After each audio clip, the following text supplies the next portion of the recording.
Nvidia's story is one of the craziest business stories of modern times. This is a company that started in the early 1990s as a small graphics chip business and went on to become the first public company to cross $4 trillion in market value in July 2025, then $5 trillion in October 2025. As of early 2026, its market value has moved around that level, but still sits among the most valuable companies in the world. Just pause and think about how insane that is. We are talking about a company founded in 1993, led by Jensen Huang, that went from fighting for survival to becoming the central supplier for the AI age. The climb to $5 trillion was powered by explosive demand for AI chips, especially the processors used to train and run large artificial intelligence models. And before we go deeper, subscribe to the channel and turn on the bell, because stories like this remind you that the biggest fortunes in the world are often built by companies that spend years doing difficult, unpopular, misunderstood work before the world finally wakes up and realizes what they have become. Because when people look at Nvidia today, they see a giant, they see power, they see dominance. They see a company whose chips sit at the center of artificial intelligence, supercomputing, and data centers all over the world. But what they do not immediately see is the fear, the risk, the failed early products, the near-death moments, the long years of preparation, and the strategic decisions that quietly laid the foundation for this unbelievable rise. That is what makes Nvidia such a powerful story. This is not just a story about technology, it is a story about vision. It is a story about surviving when your company could have died. It is a story about building the right tool before the world even understands why that tool matters. And most of all, it is a story about how massive success often looks accidental from the outside, when in reality it was built piece by piece, year after year, through a series of difficult bets.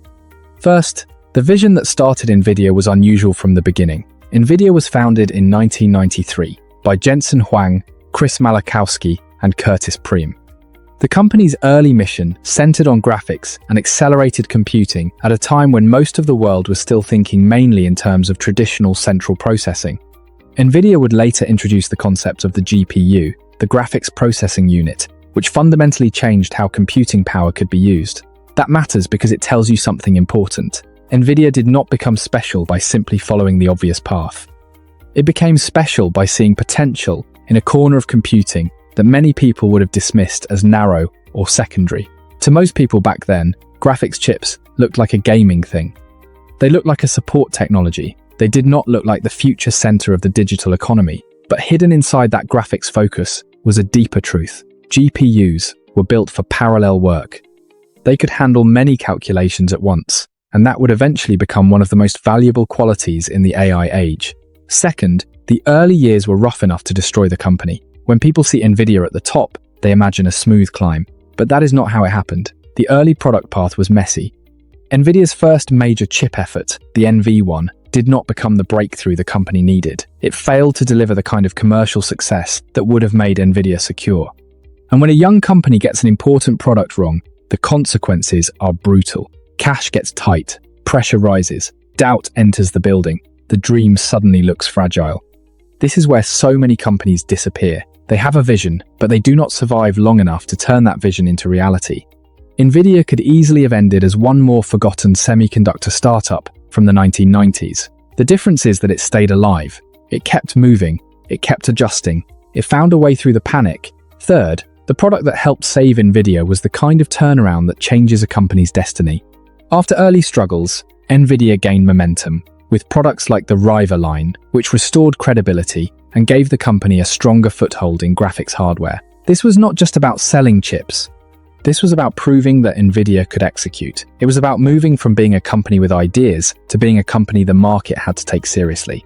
That is a major lesson in business. Sometimes one successful product does more than generate revenue. Sometimes it buys time. Sometimes it restores belief. Sometimes it changes how customers, partners, and investors see you. Sometimes it is the bridge between almost dying and eventually dominating. Fourth, Nvidia did something even more powerful than launching a good product. It helped define an entirely new category. In 1999, Nvidia introduced the GeForce 256 and described it as the world's first GPU. That move was not just technical branding, it was strategic language.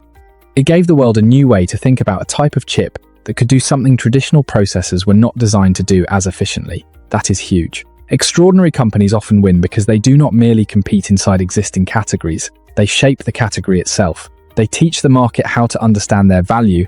They create a name for what they are building. Nvidia did not just want to be seen as another chip maker. It wanted to be seen as the company behind a new form of computing power, and that changed everything. Fifth, Jensen Huang's leadership became one of the deepest secrets behind Nvidia's rise. A lot of people talk about products, demand, timing, and AI. All of those matter.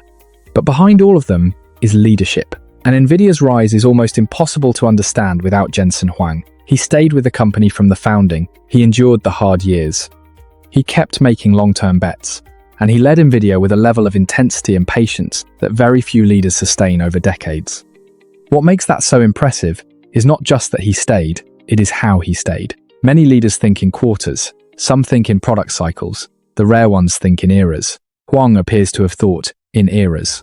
He kept building for a future that was not fully visible yet. That kind of leadership can look stubborn in the short term, but in the long term, it can look visionary. Sixth, Nvidia's bet on parallel computing turned out to be one of the most important strategic bets in modern business history. Most people understand CPUs because they have heard of them for years. But the real edge of GPUs is not that they are simply faster in a general sense.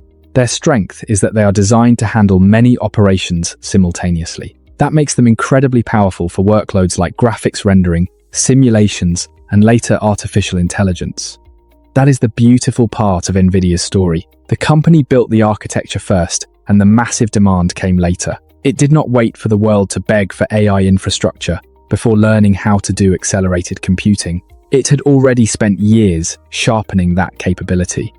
So when the world suddenly needed enormous computational power for machine learning and large language models, Nvidia was not starting from scratch. It was arriving prepared. Seventh, CUDA became Nvidia's hidden moat. A lot of people think Nvidia won because it had great hardware. That is only part of the truth. The deeper truth is that Nvidia built an ecosystem around the hardware. CUDA allowed developers to program Nvidia GPUs directly, and over time, universities, AI researchers, and technology companies began building their systems around it. Why does that matter so much? Because hardware can be copied more easily than ecosystems. A rival can build a chip, but building a whole world of developers, researchers, tools, code bases, dependencies, habits, and institutional familiarity is much harder. Once universities, AI labs, researchers, cloud companies, and startups begin building around your platform, you stop being just a supplier. You become the standard. Eighth, gaming built the financial and technical foundation for everything that came later. Before artificial intelligence, Nvidia dominated gaming GPUs. The gaming market pushed Nvidia to improve graphics performance, power efficiency, product cycles, and brand recognition. It also generated revenue that could support deeper research and broader ambition. Gaming was not a distraction from Nvidia's future. Gaming was the training ground for it. It was the early market that forced Nvidia to become excellent. It was the proving ground that made the later leap possible.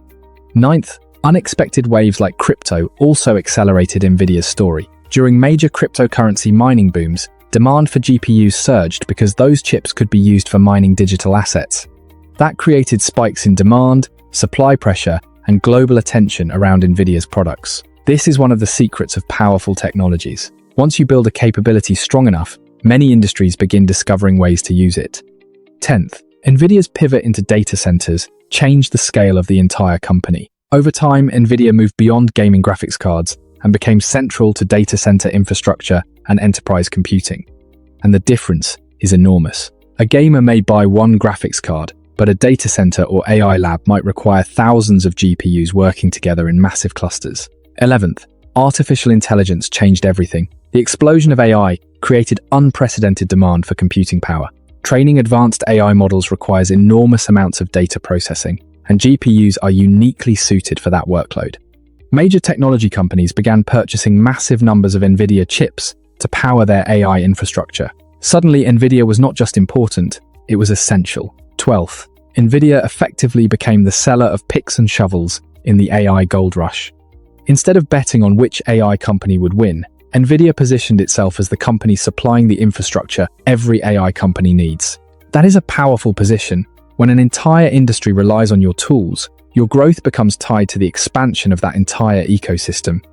13th, Nvidia expanded beyond chips into a broader AI ecosystem. The company built networking technologies, AI platforms, software frameworks, and integrated computing systems.